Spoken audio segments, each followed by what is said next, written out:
खरं तर एकनाथजींचा आग्रह होता की या परिसरातल्या आपल्या लोकांशी संवाद साधावा आणि आपल्याशी हितगुज करत असताना पण इकडचे स्थानिक काही जे आपले समस्या आहेत, जे काही प्रश्न आहेत ते सोडवण्याच्या दृष्टिकोनातून पण देखील एकमेकांची ओळख व्हावी आणि या परिसंवाद मेळाव्याच्या माध्यमातून का होईना एक आपुलकीचं नाता या निमित्ताने निर्माण व्हावं। संजोग वाघेरेजींची तुम्हाला अनेकांना ओळख असेलच। नुकतीच झालेल्या लोकसभेमध्ये एक खऱ्या अर्थाने शिवसेनेचा वाघ या नात्याने त्यांनी या टक्कर देण्याचं काम या निमित्ताने केलं। यश अपयश जरी असला तरी देखील निर्भय रीतीने जे देशातलं एकंदरीत वातावरण चाललेलं आहे आणि तुम्ही पाहिलं असेल की खऱ्या अर्थाने जे मोदींचा जे विजयाचा रथ जर कोणी रोखण्याची भूमिका जर घेतली असेल तर ते महाराष्ट्रामध्ये आपले पक्षप्रमुख उद्धव बाळासाहेब ठाकरे यांनी घेतली आणि त्यांचे एक सारथी नातेने एक सहकारी नातेने त्यांनी देखील तो लढा देण्याचं काम केलं। ॲडव्होकेट सचिन भोसले स्वतः नगरसेवक आहेत, या भागातले ते शहर प्रमुख आहेत। त्याचा मी उल्लेख यासाठी करतो की आपण जरी देखील अनेक हजारो किलोमीटर लांब आपण या परिसरामध्ये जरी आपण आला असाल आणि या परिसरामध्ये देखील वेगवेगळ्या सोसायटीमध्ये असेल, वेगवेगळ्या नगरामध्ये जरी देखील राहणार असाल किंवा राहत असाल तरी देखील तुम्हाला काळजी करायची गरज नाही। तुमच्या इकडच्या समस्या सोडण्यासाठी पूर्ण ताकदीने पक्ष तुमच्या मागे उभा आहे हे या परिसंवादाच्या माध्यमातून सांगा। पण निवड फक्त आपण इकडे राहतात म्हणून आपल्या समस्या इकडचे असं म्हणून चालणार नाही, कारण ज्या मातीने तुम्हाला आपल्याला जन्म दिला त्या मातीशी एक निष्ठ राहून घेऊन आजपर्यंत गेले अनेक वर्ष तुम्ही इकडे जरी राहत असताल तरी देखील ती मातीची नाळ तोडण्याचं काम तुम्ही कधी केलेलं नाहीये आणि ती मातीची नाळ जर कायम ठेवायची असेल आणि आपली इकडची जर नाळ कायम जर ठेवायची असेल तर एकनाथ पवार सारखा कार्यकर्ता ही नाळ जोडून ठेवण्यासाठी तुम्हाला आपल्याला का गरजेचं आहे हे या परिसंवादाच्या माध्यमातून देखील आपल्याला पाहायला मिळेल। कारण त्यांचा संबंध या परिसरातल्या लोकांशी आहेतच आहे।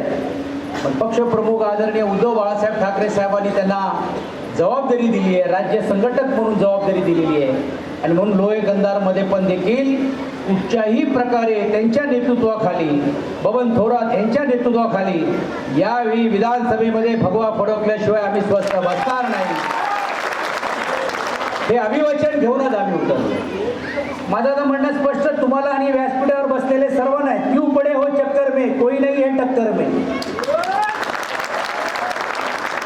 आणि कोणी देखील काही गैरसमज ठेवण्याची गरज नाही। काहींच्या मनामध्ये तुम्हाला वाटत असेल की ही सीट मिळेल की नाही मिळेल, कोण लढणार काय लढणार, काही तुम्ही चिंता करायची गरज नाही। पक्षप्रमुखांनी स्पष्ट रीतीने सूचना आम्हा सर्वांना दिलेल्या आहेत की हा विधानसभा हा शिवसेना उद्धव बाळासाहेब ठाकरे हेच लढणार आहे। ठीक आहे, आता काही लोक गमती जमती करायला करतील, तर काही लोक आता बोलायला सुरुवात झाली त्यांनी आम्ही तर अपक्ष आहोत। हीच लोक होती ज्यावेळी मोदी आले त्यांचं स्वागत करत असताना एवढा मोठा हार घेऊन फिरत होते, ज्यांच्या गाडीमध्ये बसल्यानंतर बाजूला कोण बसलंय नाही बसलंय हेही त्यांना समजत नाही। आणि अशा प्रकारे देखील काही लोकप्रतिनिधी आता येऊन पुढे येतील आणि सांगतील की नाही आता आमचाही विचार करा।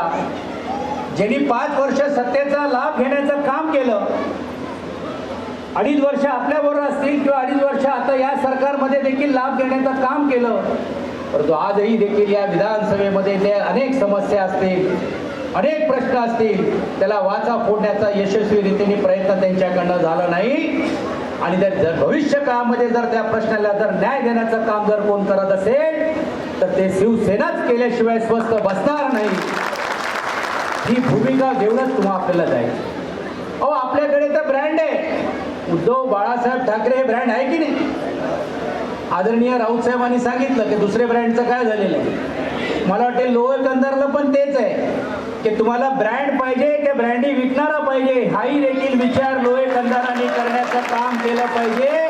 आणि ब्रँड बरोबर राहायचं का ब्रँडी बरोबर राहायचं हे तुम्हाला आता बघायला। आणि म्हणून या ब्रँड बरोबर पूर्ण ताकदीने राहण्याचं काम मी आपण केलं पाहिजे।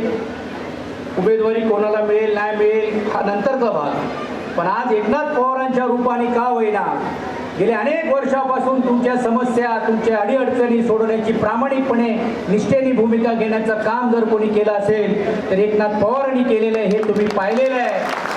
आणि म्हणून तुम्ही बघितलं असेल की या विधानसभेमध्ये महाविकास आघाडीला आघाडी मिळत नव्हती, ती आघाडी देण्याचं काम जर इकडे कोणी केलं असेल तर बबन थोरातजी तुमच्यासारखे आणि विशेषतः इकडे जिल्हा प्रमुख असतील, तालुका प्रमुख असतील, निष्ठावंत शिवसैनिकांच्या जोरावरती यावेळी जर आघाडी जर कोणाला जर आपल्याला खासदाराला मिळाली असेल तर ते आपल्या पक्षामुळे मिळालेले हे कोणी नकारू शकणार नाही. आणि म्हणून तोच भगवा घेऊन भविष्य काळामध्ये आपल्याला कामाला लागायचं आहे. आता आपल्या एकमेकांशी ओळख आणि झालेली आहे, एकमेकांशी संवाद हा आता वाढणार आहे. अनेक ज्या तुमच्या इकडच्या स्थानिक समस्या असतील, माझी विनंती राहणार आहे इकडच्या प्रमुख असलेल्या कार्यकर्त्यांना की ती देखील तुम्ही यादी तयार करून देण्याचं काम करा.